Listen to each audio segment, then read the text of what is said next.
welcome back to another episode of Resonance, the RNSIT Podcast, where minds meet mics. And today we have with us a very special guest, Mr. Vivek Sridhar sir, who is the CTO, Microsoft for Startups. He is an AI advisor, investor, founder, developer, and everything tech you can think of.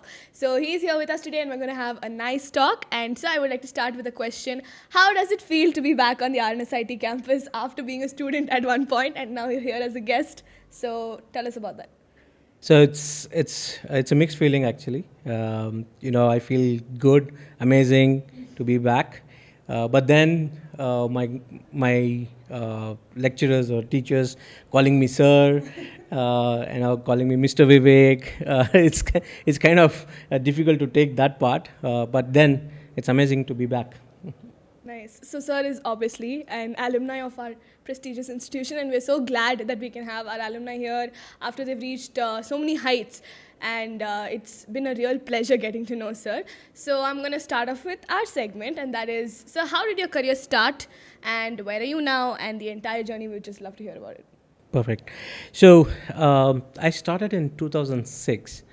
I graduated from RNS. And I had an off-campus to Telelogic, a company. It was a wonderful story as well, because 200 people took the test. I was in that line. I took those tests, and the stress to give that exam and clear that exam, and then the first interview, and got into Telelogic. But then after getting into Telelogic, it was really an interesting time. So I spent learning stuff, doing a lot of coding and stuff like that. And Telelogic became IBM, India Software Labs. So I was part of the India Software Labs for almost 8 years. And that's when I learned to develop in Java, Python, PHP, and then whatnot, like Bash programming, so a bunch of things.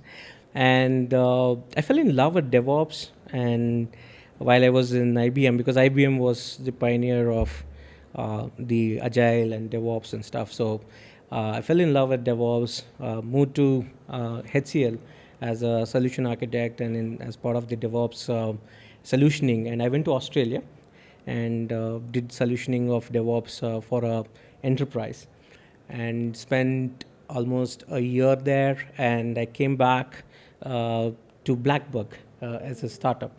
So Blackbug was a startup when I joined them. Now it is called Zinca Logistics. I don't know. Some of you might have stocks in them. So they went IPO a few months back. But when I joined them, they were a small room. There's like 20 employees in the room.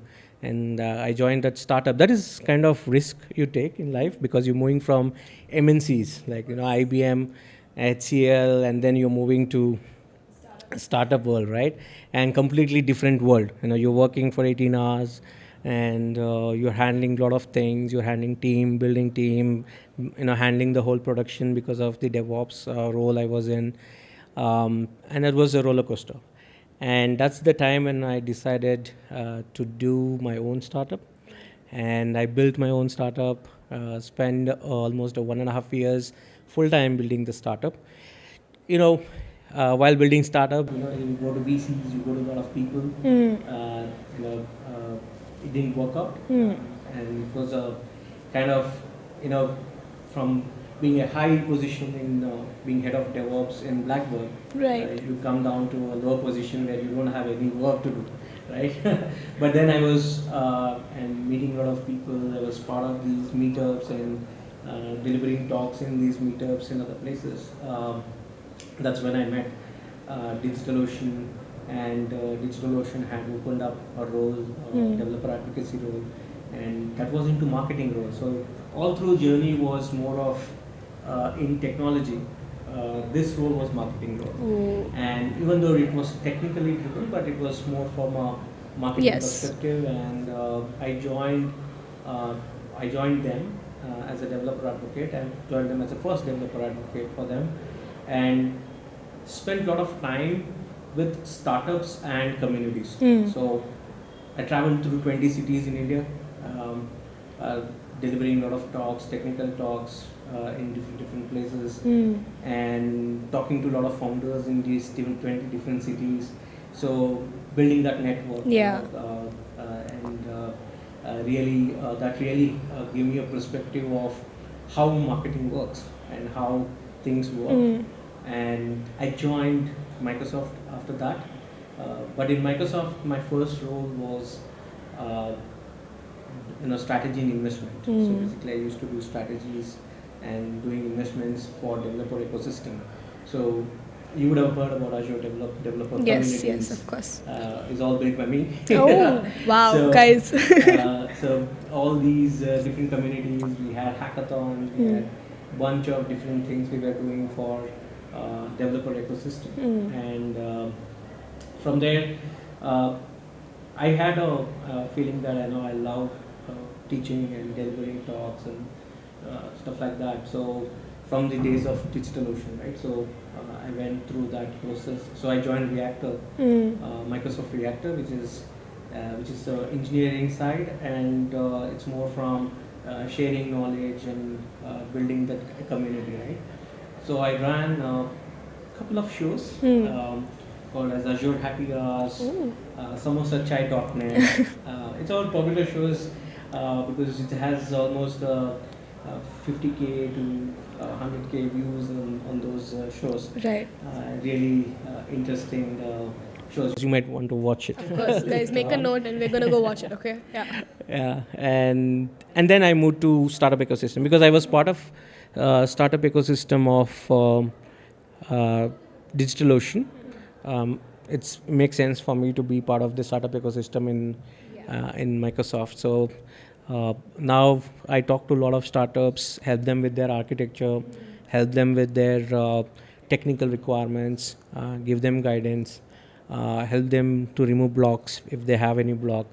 So I'm enjoying. So that's the thing. So I was enjoying.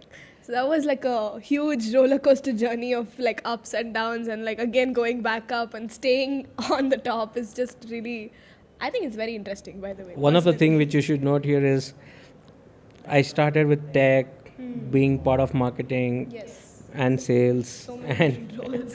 and then solution architecting. Yeah.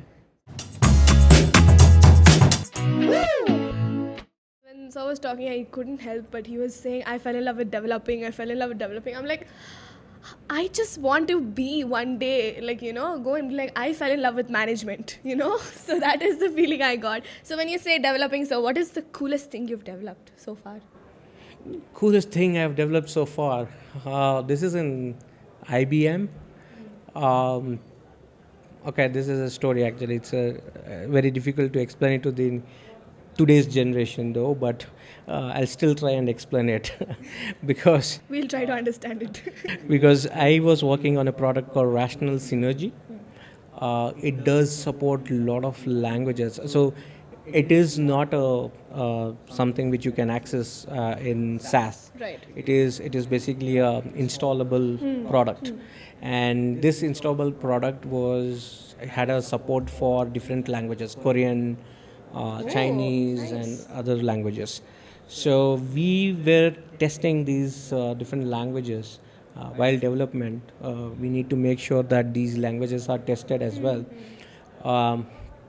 We need to basically we were doing it individually. So we had 5 to 6 languages support, and we used to go and test these different languages manually. So what we built was a tool which is basically called as CAF, and I was the person who built the whole tool. It basically converts through UTF-8. It basically converts these different languages and tests it. So basically, if you give one input in English, it tests for 8 languages, and it used to convert those text and everything to those languages. Nowadays, it's much easier with AI, but when we were building it, it was pretty cool. not easy. So that's the coolest project because it was interesting to build it, and a lot of learning for me because I used PHP, UTF-8, different encodings and how to manage these encodings and stuff like that. So yeah, I enjoyed that part of it. So that, guys, developing that is very difficult. Okay, just so you know. Okay, so if it was up to you, and you could create any AI to solve any problem, what would that be? Personally. This is the problem I get from a lot of students, actually. So they have a lot of content to be consumed. So, they have um, l- content on technology on YouTube, on blogging sites, on different sites, right? So like the GitHub as well has a lot of code. Yeah. So one of the things which I would build, and I'm actually building, is basically AI verified content. Basically, how do you make sure that this particular content is good for consumption, right? So there is a Stack Overflow for code or answers, but there is no Stack Overflow for content. So there needs to be a Of course. checkbox. Somebody has verified this content to be a good one to be consumed, especially from a tech content perspective, because there's bunch of YouTube videos, like bunch of people creating Whole lot. videos, and whole lot of content being created, and with AI which is coming in, and you can create content with AI, it's going to be huge. So we are building a tool to make sure that it's verifiable. When I say we, it means community, not Microsoft. To be very honest, yeah. Disclaimer, yeah.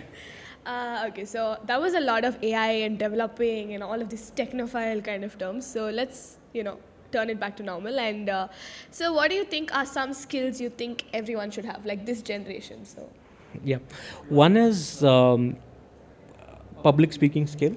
Um, I am a big fan of public speaking because um, one of the thing which I have learned is whenever I want to learn new technology, right? What I do is I go and set up a talk around it, even though I have no idea what it is. I just set up a talk, either in any community which is actually part of that community or not, and then I go and deliver the talk. When I have to deliver the talk, I have to prepare for that. So that's where I go and prepare for that technology.